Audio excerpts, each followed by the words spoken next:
നമസ്കാരം. ഒരു വലിയ റിയൽ എസ്റ്റേറ്റ് കമ്പനി അവരെങ്ങനെയാണ് അവരുടെ വിജയം ലോകത്തോട് പറയുന്നത് എന്നെപ്പോഴെങ്കിലും ചിന്തിച്ചിട്ടുണ്ടോ? ഇന്ത്യയിലെ ഒരു പ്രമുഖ കമ്പനിയായ സിഗ്നേച്ചർ ഗ്ലോബലിന്റെ ഏറ്റവും പുതിയ റിപ്പോർട്ടൊന്ന് കീറിമുറിച്ച് പരിശോധിച്ചുകൊണ്ട് നമുക്ക് ആ കഥ അടുത്തറിയാം. അപ്പോ ആ ചോദ്യത്തിന് ഉത്തരം കണ്ടെത്താനായി നമുക്ക് നേരെ സിഗ്നേച്ചർ ഗ്ലോബലിന്റെ റിപ്പോർട്ടിലേക്ക് തന്നെ പോകാം. എന്താണ് അവരുടെ വിജയത്തിന് പിന്നിലെ ആ രഹസ്യം? നമുക്ക് കണ്ടുപിടിക്കാം. അപ്പോ ആദ്യം തന്നെ ആരാണ് ഈ സിഗ്നേച്ചർ ഗ്ലോബൽ? അവരുടെ കണക്കുകളിലേക്കും നമ്പറുകളിലേക്കുമൊക്കെ കടക്കുന്നതിന് മുൻപ് ഈ കമ്പനിയെക്കുറിച്ചൊരു ബേസിക് ഐഡിയ ഉണ്ടാക്കിയെടുക്കാല്ലേ? സിഗ്നേച്ചർ ഗ്ലോബൽ 2014 പ്രവർത്തനം തുടങ്ങുന്നത്.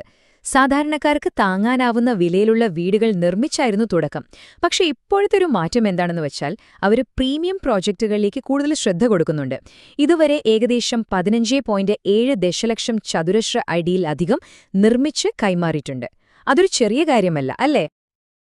അവരുടെ മെയിൻ ഫോക്കസ് ഏരിയ എന്ന് പറയുന്നത് ഡൽഹി NCR ആണ്. അതായത് ഡൽഹി നാഷണൽ ക്യാപിറ്റൽ റീജിയൻ. ന്യൂഡൽഹിയും അതിനു ചുറ്റുമുള്ള വലിയ സിറ്റികളുമെല്ലാം ചേർന്ന ഒരു വലിയ ഏരിയ. ലോകത്തിൽ തന്നെ ഏറ്റവും വേഗത്തിൽ വളരുന്ന ഒരു അർബൻ സെന്ററാണിത്. അപ്പോ മാർക്കറ്റിന്റെ ഒരു വലിപ്പം ഓർക്കണം. ശരി, അപ്പൊ കമ്പനിയെ പരിചയപ്പെട്ടു. ഇനി നമുക്ക് കാര്യത്തിലേക്ക് കടക്കാം. അവരുടെ ഫിനാൻഷ്യൽ പെർഫോമൻസ് എങ്ങനെയുണ്ട്? ഈ വിജയകഥയ്ക്ക് പിന്നിലെ നമ്പറുകൾ എന്തൊക്കെയാണെന്നൊന്ന് നോക്കാം. ഒന്നാം പാദത്തിൽ തന്നെ ഒരു ഗംഭീര തുടക്കം. പ്രീസെയിൽസിലൂടെ മാത്രം 26.4 ബില്യൺ രൂപയാണ് അവർ നേടിയത്. പ്രീസെയിൽസ് എന്ന് പറഞ്ഞാൽ പ്രോജക്റ്റ് പൂർത്തിയാവുന്നതിന് മുൻപ് തന്നെ ആളുകൾ ബുക്ക് ചെയ്യുന്നത്. അപ്പോ അത്രയും വലിയൊരു തുകയുടെ വിൽപ്പന അവർ ഓൾറെഡി ഉറപ്പിച്ചു കഴിഞ്ഞു. വല്ലാത്തൊരു ഡിമാൻഡാണല്ലേ? ഇനി ഈ നമ്പർ ഒന്ന് ശ്രദ്ധിക്കൂ. 16,296 രൂപ. ഇതായിരിക്കാം ഒരുപക്ഷെ അവരുടെ വിജയരഹസ്യത്തിന്റെ കാതൽ. അവർ വിൽക്കുന്ന ഓരോ സ്ക്വയർ ഫീറ്റിനും ശരാശരി കിട്ടുന്ന വിലയാണിത്. മാർക്കറ്റിൽ അവർക്ക് എത്രത്തോളം ഡിമാൻഡും വാല്യൂം ഉണ്ടെന്നാണ് ഇത് കാണിക്കുന്നത്. ഈ കാണുന്ന ബാർ ചാർട്ട് നോക്കിയാൽ ആ കഥ വളരെ ക്ലിയറായി നമുക്ക് മനസ്സിലാവും. കഴിഞ്ഞ 2 വർഷങ്ങളെ അപേക്ഷിച്ച് ഈ വർഷം ഒന്നാം പാദത്തിൽ അവരുടെ പ്രോപ്പർട്ടിയുടെ വിലയിലുണ്ടായ ആ കുതിപ്പ് കണ്ടോ? 11,000-ൽ നിന്ന് നേരെ 16,000-ലേക്ക്. ഇത് യാദൃച്ഛികമല്ല. അവരുടെ സ്ട്രാറ്റജി മാറിയതിന്റെ കൃത്യമായൊരു റിസൾട്ടാണിത്. പിന്നെ വളരെ പ്രധാനപ്പെട്ടൊരു കാര്യമുണ്ട്. ഒരു കമ്പനി വളരുമ്പോൾ സാധാരണയായി കടം കൂടും. പക്ഷെ ഇവിടെ അങ്ങനെയല്ല. ഇവരുടെ വളർച്ചയ്ക്കുള്ള പണം വരുന്നത് കസ്റ്റമേഴ്സിന്റെ കയ്യിൽ നിന്നാണ്. അതായത് വിൽപ്പനയിലൂടെ കിട്ടുന്ന പണം വെച്ചാണ് അവർ മുന്നോട്ടു പോകുന്നത്, അല്ലാതെ ഒരുപാട് കടം വാങ്ങിയല്ല. കളക്ഷൻസ് വലിയ തോതിൽ കൂടുമ്പോഴും അവരുടെ കടം ഏകദേശം സ്റ്റേബിളായിട്ട് തന്നെ നിൽക്കുന്നു. ഇത് നല്ലൊരു ഫിനാൻഷ്യൽ ഹെൽത്തിന്റെ ലക്ഷണമാണ്. ഓക്കെ, അപ്പോൾ കണക്കുകളൊക്കെ നമ്മൾ കണ്ടു.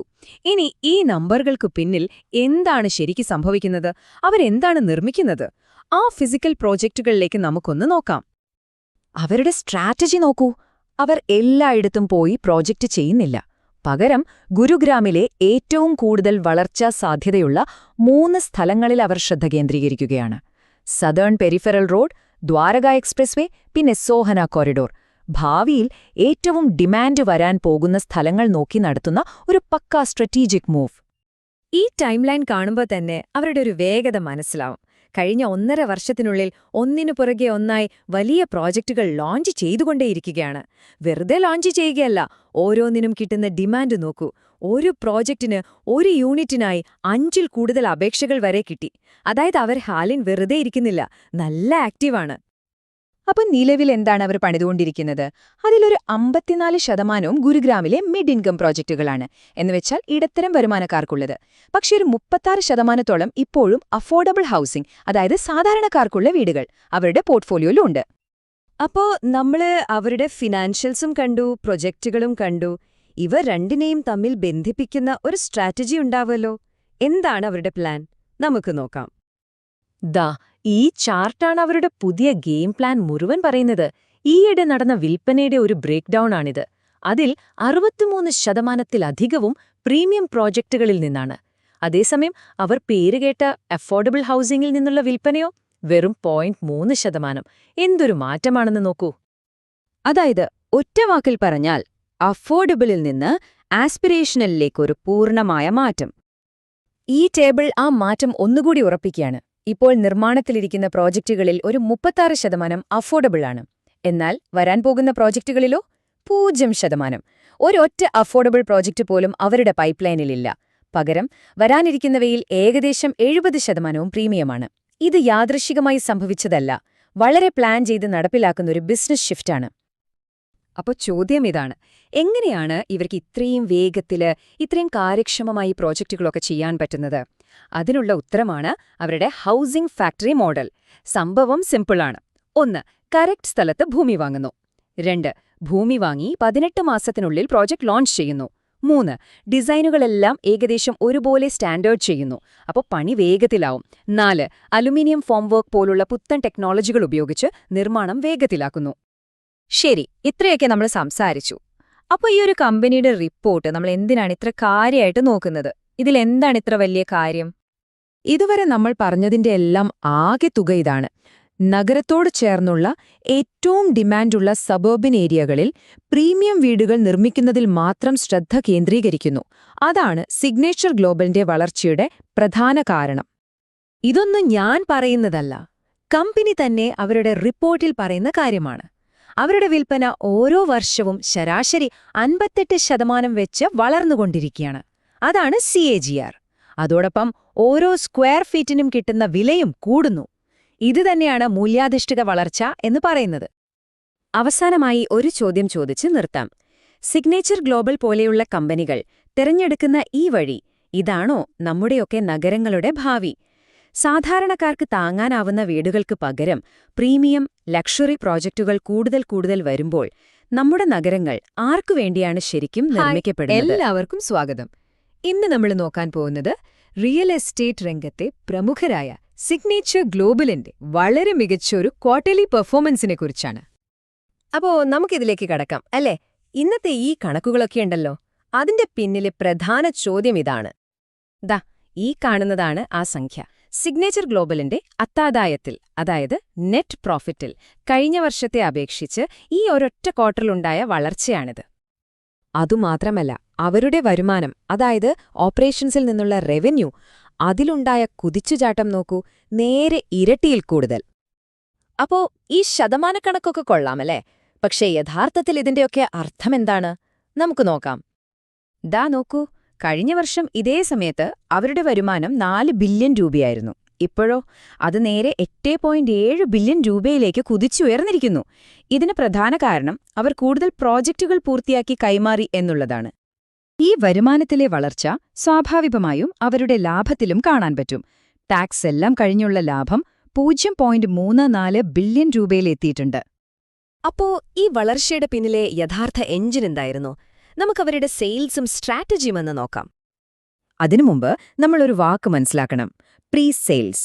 റിയൽ എസ്റ്റേറ്റ് കമ്പനികളെ സംബന്ധിച്ചിടത്തോളം ഇത് വളരെ പ്രധാനപ്പെട്ട ഒന്നാണ്. സിമ്പിളായി പറഞ്ഞാൽ, കെട്ടിടം പണി പൂർത്തിയാവുന്നതിന് മുൻപ് തന്നെ വിറ്റുപോകുന്ന പ്രോപ്പർട്ടികളുടെ മൂല്യമാണിത്. ഇത് ആ കമ്പനിയുടെ പ്രോജക്റ്റുകൾക്ക് എത്രത്തോളം ഡിമാൻഡുണ്ട് എന്നതിന്റെ ഒരു സൂചനയാണ്. അപ്പോൾ ഈ ഒരു ക്വാർട്ടറിൽ മാത്രം സിഗ്നേച്ചർ ഗ്ലോബൽ നേടിയത് 26.4 ബില്യൺ രൂപയുടെ പ്രീസെയിൽസ് ആണ്. മാർക്കറ്റില് അവരുടെ പ്രോജക്റ്റുകൾക്ക് എത്ര വലിയ ഡിമാൻഡാണെന്ന് ഇതിൽ നിന്ന് വ്യക്തമാണല്ലോ. അപ്പോ ഇത്രയും വലിയൊരു വിജയത്തിന് പിന്നിലെ കാരണം എന്തായിരിക്കും? ഇതാണ് ആ കാരണം. ഗുരുഗ്രാമിൽ അവർ ലോഞ്ച് ചെയ്ത ക്ലോവർഡെയിൽ SPR എന്ന പുതിയ പ്രീമിയം റെസിഡൻഷ്യൽ പ്രോജക്റ്റ്. ഒരൊറ്റ സ്ട്രാറ്റജിക് നീക്കം എങ്ങനെ കളിയെ മാറ്റിമറിച്ചു എന്നതിന്റെ ഒരു ഉഗ്രൻ ഉദാഹരണമാണിത്. ഈ പ്രീമിയം പ്രോജക്റ്റുകളിലേക്ക് മാറിയതുകൊണ്ട് അവർക്ക് മറ്റൊരു ഗുണമുണ്ടായി. ഓരോ സ്ക്വയർ ഫീറ്റിനും മുൻപത്തേക്കാൾ വളരെ കൂടിയ വിലയ്ക്ക് പ്രോപ്പർട്ടികൾ വിൽക്കാൻ പറ്റി. അതായത് ലാഭം കൂടി. അപ്പോ ഇത് പെട്ടെന്നൊരു ദിവസം സംഭവിച്ചതല്ല, ഇതൊരു പ്ലാൻഡ് മൂവായിരുന്നു. ഒരുപാട് കാലത്തെ തന്ത്രപരമായ ഒരു മാറ്റത്തിന്റെ ഭാഗമായിരുന്നു ഇത്. അവരുടെ ഈ യാത്ര നോക്കൂ. 2014 സാധാരണക്കാർക്കുള്ള വീടുകൾ, അതായത് അഫോർഡബിൾ ഹൗസിംഗിൽ തുടങ്ങി. പിന്നെ 2017 ഇടത്തരക്കാർക്കുള്ള മാർക്കറ്റിലേക്ക് വന്നു. ഇപ്പോൾ 2024 ആയപ്പോഴേക്കും അവർ വിജയകരമായി പ്രീമിയം ഹൗസിംഗ് സെഗ്മെന്റിലേക്ക് ചുവടുമാറിയിരിക്കുന്നു. കൃത്യമായ ഒരു പ്ലാനിങ്ങോടുകൂടിയുള്ള വളർച്ച. അതുപോലെ തന്നെ അവരുടെ സ്ട്രാറ്റജി മറ്റൊരു കാര്യത്തിലും ഫോക്കസ്ഡാണ്: ലൊക്കേഷൻ. ഡൽഹി NCR റീജിയനിലെ അതിവേഗം വളരുന്ന ഈ 3 ഏരിയകളിലാണ് അവർ ശ്രദ്ധ കേന്ദ്രീകരിക്കുന്നത്. ഗുരുഗ്രാമിലെ southern peripheral road, Dwarka express വേ, പിന്നെ സുഹ്ന കോറിഡോർ. ഇവിടങ്ങളിലെല്ലാം വലിയ രീതിയിലുള്ള ഡെവലപ്മെന്റ് നടക്കുന്നുണ്ട്. അതവർ മുതലെടുക്കുന്നു. അപ്പോ ഈ ക്വാർട്ടർ അടിപൊളിയായിരുന്നു. പക്ഷെ ഭാവിയിലോ? ഒരു കമ്പനിയുടെ നിലനിൽപ്പിന് നല്ലൊരു ഫ്യൂച്ചർ പ്ലാൻ വേണം. നമുക്ക് അവരുടെ കയ്യിലുള്ള പ്രോജക്റ്റുകൾ, അതായത് പ്രോജക്റ്റ് പൈപ്പ് ലൈൻ എന്താണെന്ന് നോക്കാം. ഇവിടെ നോക്കൂ, അവരുടെ ഭാവി പദ്ധതികൾ എത്ര വലുതാണെന്ന്. ഇപ്പോൾ പണി നടന്നുകൊണ്ടിരിക്കുന്നത്, അടുത്തിടെ ലോഞ്ച് ചെയ്തത്, പിന്നെ വരാനിരിക്കുന്നത് എന്നിങ്ങനെ തിരിച്ചിട്ടുണ്ട്. ഇതിൽ ഏറ്റവും വലിയ പങ്ക് വരാനിരിക്കുന്ന പ്രോജക്റ്റുകൾക്കാണ്. 50 ദശലക്ഷം സ്ക്വയർ ഫീറ്റിലധികം വരുന്ന പ്രോജക്റ്റുകളാണ് അവരുടെ പൈപ്പ്ലൈനിലുള്ളത്. ഒന്ന് ആലോചിച്ചു നോക്കൂ, അടുത്ത 2-3 വർഷത്തിനുള്ളിൽ ഡെവലപ്പ് ചെയ്യാനുള്ള പ്രോജക്റ്റുകളാണിത്. ഓക്കെ, അപ്പൊ ഇതെല്ലാം കൂടി ചേർത്തുവെച്ചാൽ എന്താണ് നമുക്ക് മനസ്സിലാവുന്നത്? ഈ പ്രകടനം കമ്പനിക്കും മാർക്കറ്റിനും നൽകുന്ന സൂചന എന്താണ്? നമുക്ക് വലിയ ചിത്രം ഒന്ന് നോക്കാം. മാർക്കറ്റ് ഇതിനോടകം തന്നെ ഈ മാറ്റം തിരിച്ചറിഞ്ഞിട്ടുണ്ട്. അതിന്റെ തെളിവാണ് സ്റ്റോക്ക് പെർഫോമൻസ്. 385 രൂപയുടെ ഇനീഷ്യൽ ഓഫർ പ്രൈസിൽ നിന്ന് 3 മടങ്ങിലധികം റിട്ടേൺ ആണ് സ്റ്റോക്ക് നൽകിയത്. അതായത് ആദ്യകാല നിക്ഷേപകർക്ക് വലിയൊരു നേട്ടം തന്നെ കിട്ടി. കമ്പനിയുടെ ചെയർമാൻ പ്രദീപ് കുമാർ അഗർവാൾ പറയുന്നതും ഇതേ കാര്യമാണ്. FY25 ആ ഒരു മൊമെന്റം നിലനിർത്തിക്കൊണ്ട് മികച്ച പ്രകടനം കാഴ്ചവെച്ചു എന്ന് അദ്ദേഹം പറയുന്നു. ഈ വളർച്ചയുടെ എല്ലാം അടിസ്ഥാനം കസ്റ്റമർ സാറ്റിസ്ഫാക്ഷനും ക്വാളിറ്റിയുള്ള വീടുകൾ സമയത്തിന് കൈമാറുന്നതുമാണ് എന്നാണ് അദ്ദേഹം എടുത്തുപറയുന്നത്. അപ്പോൾ നമ്മൾ ഇത്രയും നേരം സംസാരിച്ചതിൽ നിന്ന് നിങ്ങൾ ഓർത്തിരിക്കേണ്ട 4 പ്രധാന കാര്യങ്ങൾ ഇവയാണ്. 1. ലാഭത്തിലും വരുമാനത്തിലുമുള്ള ഈ വമ്പൻ വളർച്ച. 2. സാധാരണ വീടുകളിൽ നിന്ന് പ്രീമിയം ഹൗസിംഗിലേക്കുള്ള അവരുടെ വിജയകരമായ മാറ്റം. 3. ഡൽഹി NCRലെ ചില പ്രത്യേക സ്ഥലങ്ങളിൽ മാത്രം ശ്രദ്ധ കേന്ദ്രീകരിക്കുന്ന അവരുടെ ലീസർ ഫോക്കസ്. 4. ഭാവിയിലെ വളർച്ച ഉറപ്പാക്കുന്ന അവരുടെ ഈ വലിയ പ്രോജക്റ്റ് പൈപ്പ്ലൈൻ. ഇതാണ് ചുരുക്കത്തിൽ സിഗ്നേച്ചർ ഗ്ലോബലിന്റെ ഈ ക്വാർട്ടറിലെ കഥ. അതുകൊണ്ട് അവസാനിപ്പിക്കുമ്പോൾ നമുക്കിങ്ങനെ ചിന്തിക്കാം. കൃത്യമായൊരു സ്ട്രാറ്റജിയും ഭാവിയിലേക്കുള്ള വലിയൊരു പ്ലാനും കയ്യിലുള്ള സിഗ്നേച്ചർ ഗ്ലോബൽ ഇന്ത്യയുടെ തലസ്ഥാന മേഖലയിലെ റിയൽ എസ്റ്റേറ്റ് രംഗത്ത് ഒരു പുതിയ ബെഞ്ച്മാർക്ക് തന്നെ സ്ഥാപിക്കുകയാണോ? ഇത് വെറും കണക്കുകളുടെ കളിയല്ല, ഒരുപക്ഷേ ഒരു വലിയ മാർക്കറ്റിനെ തന്നെ മാറ്റിയെഴുതുന്ന ഒരു കമ്പനിയുടെ കഥയായിരിക്കും.